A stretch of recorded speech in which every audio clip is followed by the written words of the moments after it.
on étudie les paires majeures, donc l'AUD c'est la monnaie qui rémunère le plus un investisseur qui est à l'achat dessus. L'euro rémunère 1%, le dollar 0,25, le NZD 2,50, l'AUD 3,50. Et en plus, ce sont des actifs qui sont très corrélés au risque. Si on est dans des marchés de peur, vous voyez, quand ils dégringolent, ils ne le font pas à moitié. Et puis quand on est dans des reprises de sentiment aussi, on le voit bien.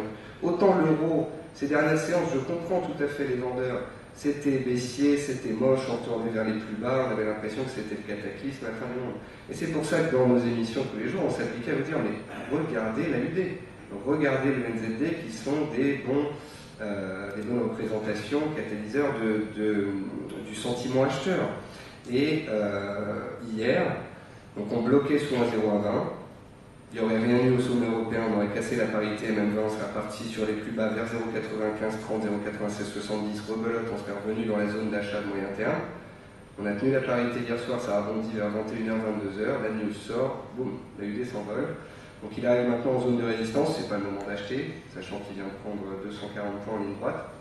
Néanmoins, tant qu'il sera haussier, je préfère le laisser continuer de monter et potentiellement donc attendre cette zone des 0,450, 0,480 pour se mettre à la vente et puis tout simplement jouer le range. Donc ça donne ça, et puis ensuite peut-être un range. Après, au mois d'août, surprise, surprise.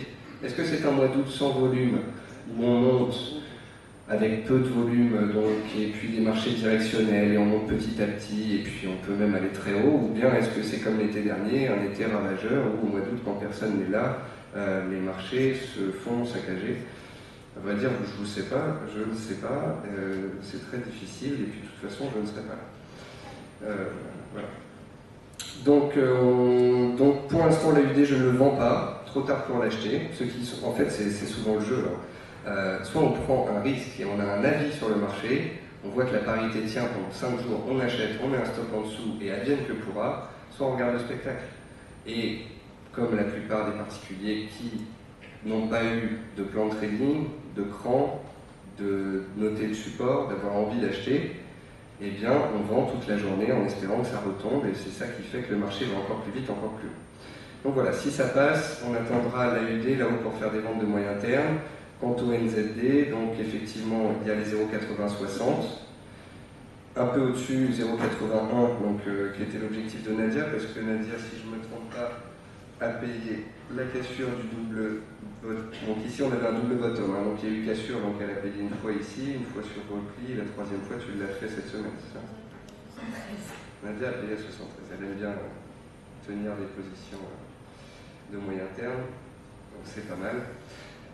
Donc 3 achats, donc un achat en bas sur un support. Alors vous allez me dire, mais comment elle a fait pour payer 0,7450 là tout en bas? Mais tout simplement parce que quand on étudie le graphique sur 2 ans, on voit que c'est un seuil qui a été testé à de nombreuses reprises. Donc quand on arrive dessus, on prend des bénéfices sur les ventes, si on voit qu'il y a des réactions, on achète. Ça remonte, on fait un double bottom. Donc là, deuxième chance de rentrer à l'achat. Vous n'avez pas payé sur le double bottom? Eh bien, quand on fait un double bottom en chartisme, on regarde la ligne de coup. La ligne de coup, c'est la résistance entre donc, les deux bottoms. Et à la cassure de la résistance, on peut acheter. Troisième chance d'acheter. Quatrième chance d'acheter, quand on fait un double bottom et qu'on casse par le haut, il y a un pullback qui s'est fait 2 jours plus tard. C'est la quatrième chance d'acheter. Et ensuite, on a remarqué quoi? Eh bien que EMA7, qui fonctionnait très bien dans la baisse, fonctionnait aussi bien dans la hausse. Et à chaque impact sur EMA7, il était possible de se remettre à l'achat. Enfin, ces dernières séances, c'était les 78,40 qui étaient le support d'importance. Donc objectif 1, 0,85, en extension 0,81, et si vraiment les marchés devaient pousser plus haut, on attendrait le NZD à 0,8260. Mais bon, je préfère être prudent là-dessus. On n'est pas dans une journée où, si vous voulez, la nouvelle tombe, on va très haut très vite, et puis ça retombe en fin de journée comme un soufflet, et puis on se dit, bon voilà, ils ont payé la news, et en fait, ils en profitent pour sortir. Apparemment, là, ils la payent. Donc c'est pas maintenant qu'il faut se mettre à la vente. Laissons-les aller le plus haut possible, et puis nous verrons bien. Tant que j'y suis, peut-être... Oui, non, on va passer à l'USD4, c'est Nadia qui va vous parler de l'USD4, c'est la troisième monnaie des matières premières, si vous voulez. L'AUD et le NZD sont très corrélés à l'or et l'argent, aux matières premières en général, puisque l'Australie est fortement exportatrice de matières premières vers l'Asie. Et puis l'USD4 est plus corrélé avec le pétrole, puisque c'est l'économie canadienne, et ça, c'est la spécialité de Nadia. Rapidement, Je trouve que c'est vraiment ce que j'appelle un scénario idéal jusque-là. 56,80. C'était les derniers plus hauts de la livre. Bah, juste quand le SP500 est arrivé, il a testé quand même 1355. Il a quand même fait. Et là, il va se replier, de la même façon que la livre va se replier. Donc, si je devais continuer, je suis en intraday, ben, je prends les 90 pips sur la livre, et puis je reste sur ce trade du SP500, avec un premier objectif à 1345, et puis un second à 1335. Bon. Pardon?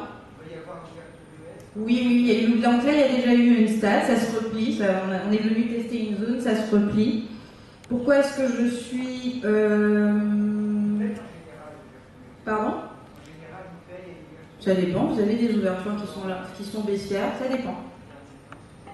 Ces derniers temps, ça dépend. Non, ces derniers temps, on baisse jusqu'à 17h25, on laisse les Européens rentrer à la maison, et ensuite on paye comme des fous. Voilà. Ouais. On va passer à l'USD CAD. L'USD CAD qui... tu veux payer, c'est ça, Jérôme? Ah, t'as vendu, bien. Alors, l'USD CAD est une paire qui est, je le rappelle, qui est corrélée au pétrole. Donc, on demande toujours, oui, corrélée en ce sens que le dollar, donc le Canada est un pays producteur de pétrole.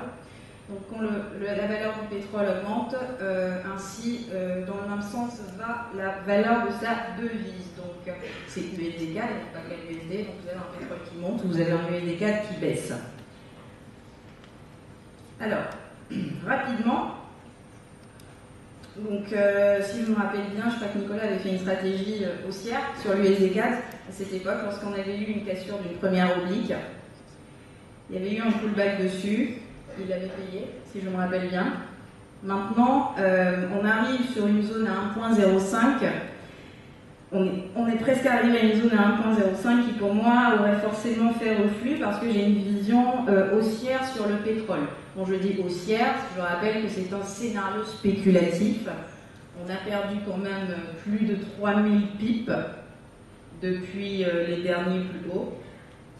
Et ne shortez surtout pas l'euro. Ne shortez rien. Donc, voilà ce que j'ai comme vision de l'USD CAD. C'est qu'on a eu un premier pullback sur une première oblique qui a été cassée. On a cassé une seconde oblique. Ben, pourquoi pas un second pullback, donc après échec sur résistance, un retour sur la parité, voire la zone des 97-90, avant éventuellement un redémarrage, ou pourquoi pas une cassure de cette zone qui donnerait lieu donc qui donnerait en visée en fait les derniers plus bas, non loin donc des 0.95.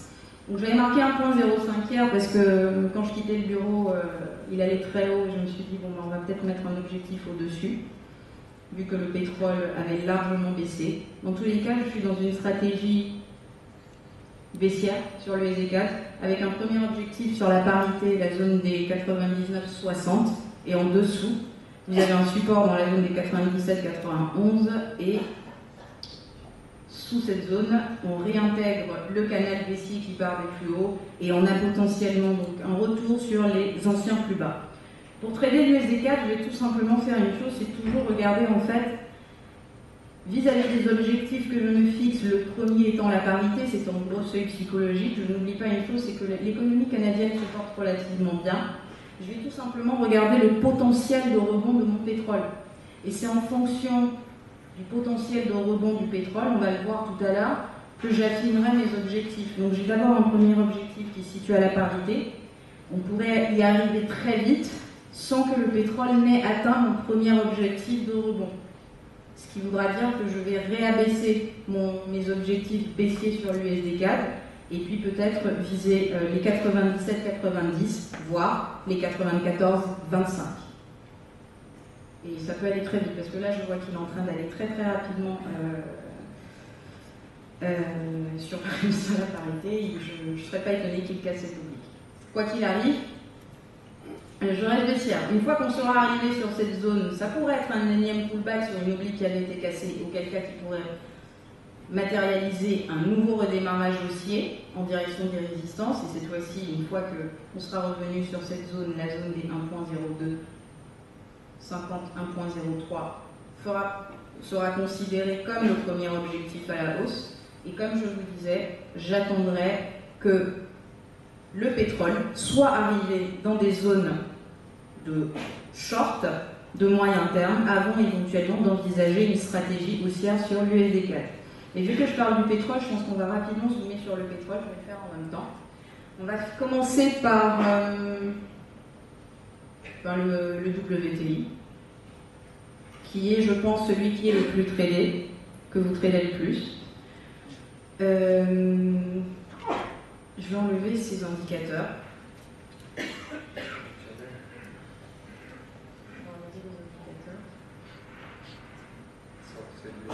Alors, ça c'est le pétrole en données hebdomadaires. Est-ce que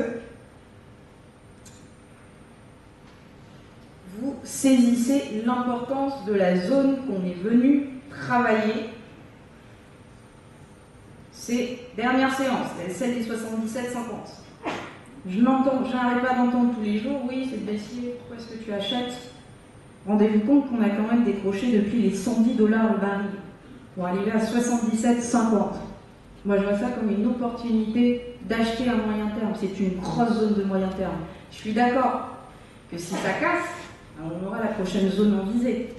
Mais à partir du moment où je n'ai pas l'impression qu'il y a un cataclysme sur les marchés, d'accord, la Chine ralentit, la zone euro ne se porte pas super bien, l'OPEP a refusé d'ajuster ses quotas pour provoquer une hausse des prix, n'empêche qu'on est sur une zone d'achat de moyen terme. Il a quand même retracé, il est venu presque tester les 38% de tout ce qu'il a perdu au cours de la crise. Donc j'ai une première oblique qui tenait compte, qui ne prenait pas en compte la mèche qu'il y a eu lieu au cours de la saison de la période de peur où on a touché 75 $ le baril l'année dernière. Si je prends une oblique qui part donc des plus bas juillet 2009 et qui prend en compte la mèche qui a été prise, qui a été faite au cours de la période de peur l'année dernière, c'est cette bougie, je me rends compte que cette oblique me donnait comme point majeur à acquérir à la hausse le seuil des 80. Une fois que ce seuil des 80 est acquis en clôture hebdomadaire, j'estime que c'est un premier signal positif de matérialisation de rebond. Et si rebond il doit y avoir, j'ai un premier objectif à 84, c'est-à-dire le seuil de la première oblique. Là, on a eu un autre décrochage au cours des dernières semaines. C'est mon premier objectif. J'ai un second objectif que je n'ai pas mentionné, qu'on retrouve en journalier, en demi journalière notamment, qui est la zone des 86-80. Et un objectif majeur, qui est la zone des 90-91. C'est 50% de tout ce que le pétrole a perdu au cours de la crise de 2008. Et c'est 38% de sa dernière vague baissière, ici. Ce sera ma zone ultime d'achat, ma zone ultime objectif de rebond. Bien sûr, une fois qu'on y sera arrivé, chaque fois qu'on arrive sur des zones de résistance, cela implique que certains se mettent à vendre, parce que la tendance elle est baissière. Mais il faudra, je pense, étudier donc le facteur fondamental du marché avant éventuellement de se dire oui, je vais vendre cette zone à moyen terme. Je pars du fait que, ne serait-ce que pour les 3 mois à venir, on a peut-être fait un point bas sur les 77,50. Voilà ce qu'il en est donc du WTI, qui était donc, comme vous le voyez, inscrit dans une figure d'élargissement qui elle-même contenait un canal haussier en données hebdomadaires. Pour donner une petite idée de l'ampleur, la MM20 hebdo se situe à 97,50. Quand on voit le décrochage qu'il y a eu depuis la zone des 110 jusqu'à 77,50, on a perdu plus de 3000 pips. On a un potentiel de rebond. Et la première grosse zone que je vise, c'est la zone des 90-91. 38% de tout ce qu'on a perdu, 50% de tout ce qui avait été perdu au cours de la crise de 2008. J'aime beaucoup le fait que ces deux seuils soient en confluence. Ensuite, pour ce qui est du Brent,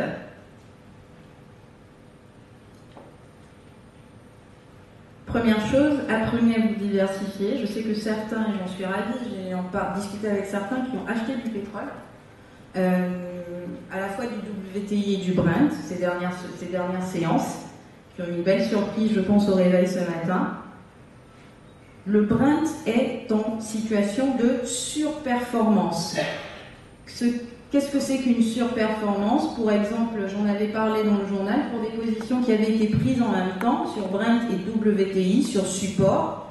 2 jours plus tard, j'avais 330 pips de gain d'un côté, c'était le Brent. Et ma position gagnante sur le WTI stagnait à 150, 160 pips. Ce qui veut dire que lorsque le Brent monte de 100 pips, l'autre ne va monter que de 40-50 pips. C'est ce qu'on appelle une surperformance. Et donc j'invite ceux qui tradent actuellement le pétrole à privilégier le Brent dans un scénario spéculatif, parce que c'est celui qui est en surperformance. Cela n'empêche néanmoins pas de payer également du WTI. Mais il faudra privilégier le Brent. Et si vous êtes en intraday, cela va beaucoup plus vite. Donc, le Brent. Donc, on a eu une première cassure d'une trendline haussière de moyen terme, qui est maintenant protégée par la M20 hebdo. On était presque sorti des bandes de Bollinger en weekly. On a réintégré un canal baissier dont la bande basse est à 82,70. C'était ma prochaine zone en visée si jamais les 92, 50, 90 ne tenaient pas. 90 pour le seuil psychologique, 50% de retracement donc de la dernière vague massive baissière au cours de 2008. Elle est à 91,50. Donc j'estime maintenant qu'avec la tenue des plus bas de la semaine dernière, la réintégration des bandes de Bollinger, que le rebond peut se mettre en place en direction, donc dans un premier temps, des 100, c'est mon premier objectif. J'ai une seconde zone donc à 104,30 qui est en confluence donc entre les 61% de retracement de la vague baissière de 2008 et 38% ici de la baisse. Mais je prévois éventuellement une possibilité d'excès à 106,70. Les 106,70 en fait, dont la cassure avait marqué la mise en place d'un second signal baissier après une cassure des 114.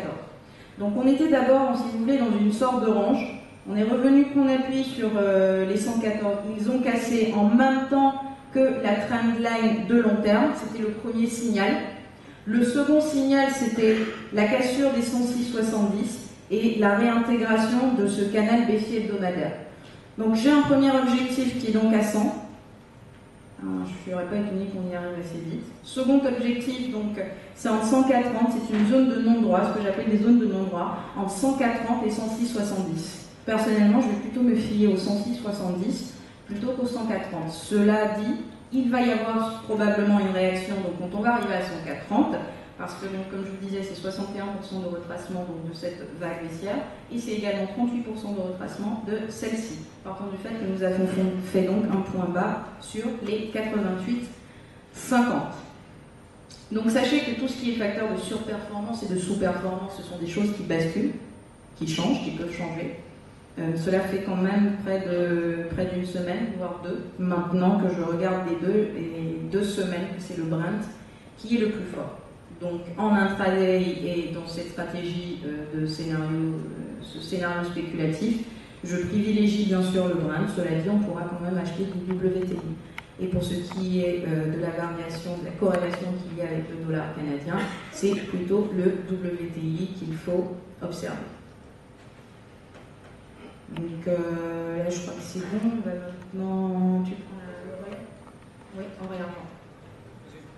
Oui. Tout à l'heure, vous avez dit que le peuple ne bougeait pas ses prix. Oui. Il y avait un marché pour le Canada, nouveau qui s'ouvrait, qui était l'action par septembre. Les accords ont été donnés par les autorités, je ne sais pas encore. Quel cas, si cela a été, on pourrait s'attendre peut-être à une baisse prolongée. Alors la production, alors ce dont vous parlez, donc je sais que le Canada produit du pétrole, c'est des sables bitumineux, voilà. Ils avaient jusqu'il y a 3 ans, dès que le baril passe sous les $70, ils stoppent leur production. Ils n'étaient pas loin de stopper leur production vu la dérive actuelle du pétrole, on a quand même fait 77,50. La dernière réunion de l'OPEP a donné lieu à un statu quo. De nombreux pays étaient pour un changement des quotas de façon à faire varier les prix à la hausse. Ils ne sont pas parvenus à un accord, en raison de l'Arabie Saoudite notamment. Ce qui explique cette baisse du pétrole, c'est tout simplement les questions de croissance.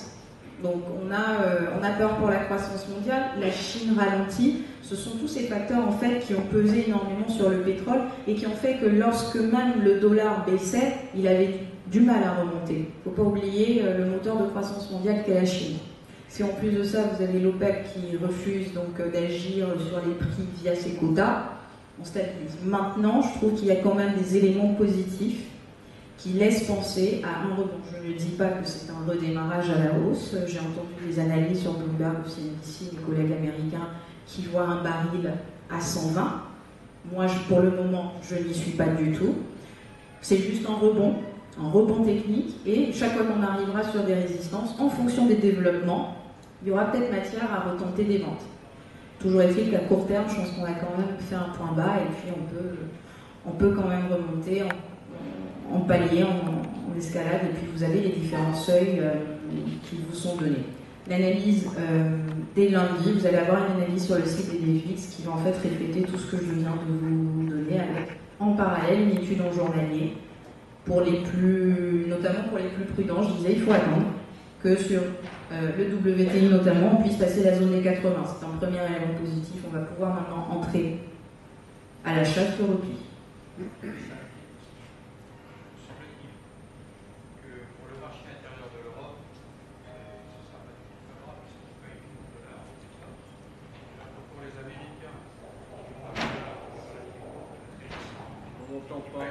Ouais, on n'entend pas, on va passer le micro, mais ouais. À la limite, étant donné qu'on est pris par le temps, pour en discuter avec Nadège, puisque vous avez l'air spécialisé sur le pétrole.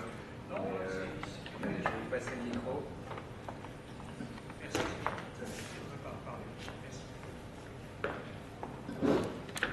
Oui, alors ma remarque était celle-ci. Puisqu'au départ le peuple ne bougeait pas les prix et que le Canada, pour des raisons stratégiques, n'augmentera pas non plus ses prix, favorise le marché américain plutôt que le marché européen. Alors effectivement, notre endettement c'est une chose et ce n'est pas le plus important, on l'a dit tout à l'heure et je suis parfaitement d'accord. Par contre, pour la croissance américaine, ça c'est un facteur de plus, parce que leur pétrole leur coûtera effectivement moins cher par rapport à nous, qu'à l'autre fois le pays plus cher. N'oubliez pas une chose, c'est que les États-Unis ont eux aussi commencé à produire du pétrole lorsque le baril était. Donc ça, ce sont des facteurs qui, pour moi aussi, entrent dans les raisons de la dérive du pétrole. Maintenant, peu importe ce qui va arriver dans les prochains mois, on peut quand même rebondir. Je vous donne ces zones objectifs. Maintenant, si la situation économique se dégrade à nouveau, oui, là on va rebaisser. Ça c'est certain. Voilà, ça c'est ça. Globalement, donc, on peut considérer que vu d'ici avec les éléments que nous possédons, la croissance américaine sera effectivement plus marquée qu'elle ne le sera jamais en Europe. Ça c'est sûr. Oui, ça c'est sûr. Merci. Je vois que l'euro a buté sur son S3, donc le S3, pour ceux qui savent pas ce que c'est un pivot intraday. Quand on arrive au troisième, c'est quand même relativement rare. Je suppose que Jérôme, qui avait un achat qui est passé à 26,25, va prendre des petits greffes, non? Allez, juste pour voir ce qui s'est passé. Aujourd'hui, c'était la cassure qui payait. Donc, nos deux positions engagées, 300 € de gain, donc pour 2% de risque sur le capital, soit capital de 5 000 €, donc 2% de risque sur chaque position. Pardon. Aujourd'hui, donc ici l'euro. Donc, comme je vous le disais, cassure des 1,2620, d'accord, avec un stop loss ici à 1. Qui est remonté. Maintenant, le stop loss, j'avais mis un trailing stop, donc un stop feeder pour ceux qui ne connaissent pas. Donc, Le stop suiveur est remonté à 1,2660, garantissant 40 points de gain. J'avais un objectif à 1,2680, on l'a touché. Bon, j'ai attendu un peu d'avoir la main pour vous montrer, bon, il n'y a pas de problème. Sur le dollar canadien, même punition, ça sera plus simple ici. Hein, ça a cassé la zone que je vous indiquais ce matin, la vente à 1,0220. L'objectif ici a été touché, je ne suis pas sorti, à 1,0165. Voilà, le trailing stop ici est désormais placé à 1,0190, donc ça protège les gains. On a 30 points de gain ici, on a 40 points de gain sur l'euro-dollar. Je ne sais pas si il y en a qui m'ont suivi, mais vous pouvez sortir et partir en week-end. Voilà. Les applaudissements. Je vous en prie, je vous en prie.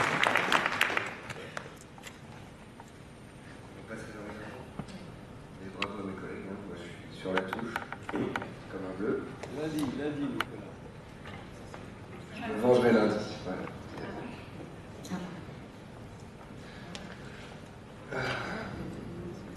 Oui, moi j'ai payé l'euro à 24,11 hier et hier soir j'ai dit que je coupais ma position parce que demain j'avais conférence. Génial. Bravo. Ah non. C'est pathétique. Mais je crois que dans la salle, certains d'entre vous l'ont tenu. Donc, levez la main, voir ce contenu des achats d'hier et qui ont coupé ce matin. Ouais, il y en a quelques-uns. Pas beaucoup, hein. Pas beaucoup. Bon, on va passer aux matières premières, à l'or et à l'argent. Donc, j'écrivais une analyse sur l'or qui est sur DailyFix, que vous pourrez lire, qui s'appelle L'or est au bord du gouffre. Alors, j'aime bien utiliser ce genre de terme, hein, forcément, ça fait lire. Ça veut dire deux choses, l'or est au bord du gouffre. Ça veut dire que si on tombe dans le gouffre, ça peut faire très mal. Mais c'est toujours quand on est sur le fil du rasoir, au bord du gouffre, que justement peuvent se passer les plus belles choses. C'est ce qui s'est passé notamment sur l'euro hier. Et tout à l'heure, je vous ai montré un graphique journalier de l'or. L'or était revenu dans sa zone d'achat 1530-1550. Ils se sont arrêtés à 50 hier. Et ça a tenu. Alors, je vous ai fait un point, je ne vais pas y passer trop longtemps, donc vous n'aurez qu'à le lire, il est sur la page principale de DailyFix. Le concept, c'est que je voulais surtout revenir sur plusieurs sujets concernant l'or. Donc, première chose, l'or pourrait effectivement éventuellement monter si les États-Unis relançaient une vague de quantitative easing, sauf qu'avant les élections, c'est utopique de penser qu'ils vont le faire, puisqu'en plus, ils viennent de prolonger l'opération Twist. Pour ceux qui ne connaissent pas tous les mots de vocabulaire qu'on vient de voir, hein, puisqu'on dit weekly, cano, machin, tout ça, vous apprendrez. Hein. On ne devient pas chirurgien ni pilote de course en 2 semaines, bah, le trading c'est pareil. Mais on mettra tout ce qu'il faut à votre disposition. Donc voilà, l'or, pas de queue pour l'instant, donc ma question est la suivante. Les acheteurs vont-ils tenir le choc face aux pressions baissières en place actuellement? Les spéculateurs vont-ils soutenir les cours en lévitation, anticipant un quantitative easing 3 dans les 6 à 9 mois, puisque une fois que le twist sera terminé, on pourra revenir sur ces spéculations. Autre chose que je voulais spécifier dans cette analyse, c'était surtout à titre informatif, c'était le fait que les acheteurs d'or n'ont pas intérêt à souhaiter un effondrement du système, ni une crise, enfin vraiment une crise systémique. Quand il y a crise, l'or baisse. Alors là, il y en a qui font la grimace. En 2008, pendant la crise, l'or a perdu 25%. Okay, donc le concept du les marchés se cassent la figure, j'achète de l'or, c'est n'importe quoi. L'or est coté en dollars. Et à choisir entre le dollar ou l'or pour se protéger, ce sera le dollar. Et certains diront, oui mais le dollar ça vaut rien, ils sont endettés, c'est les États-Unis, c'est de la fausse croissance. Les États-Unis, c'est la première puissance mondiale, ils font de la croissance, ils tiennent le choc, ce sera la dernière économie à faire faillite si faillite il y avait. Donc quand ça va mal, on achète du dollar, et vu que l'or cote au dollar, l'or baisse. Tout ce qu'on peut espérer, c'est une crise lente, et c'est potentiellement un décrochage de l'or sous les 1500-1530 pour faire les soldes. Parce qu'à long terme, ça reste haussier. Donc si on voit l'or à 1300, on appuie sur le bouton achat, entre 1310 et 1420. Je vais vous montrer les seuils sur le graphique. Après, il y a ceux qui vont acheter la zone 1530-1550. Mais s'il vous plaît, si vous payez cette zone-là, n'oubliez pas les stops sous les 1530. Parce que si l'or devait à tout moment casser 1530, dessous, c'est le trou. Donc voilà, j'avais résumé tout ça dans une analyse. Graphiquement, je vous montre ce que ça donne. C'est très simple. L'or, parce que l'or est très simple à moyen terme. Hein. Le problème, c'est que nombreux d'entre vous, les particuliers, vous tradez l'or en intraday. Or, en intraday, moi, l'or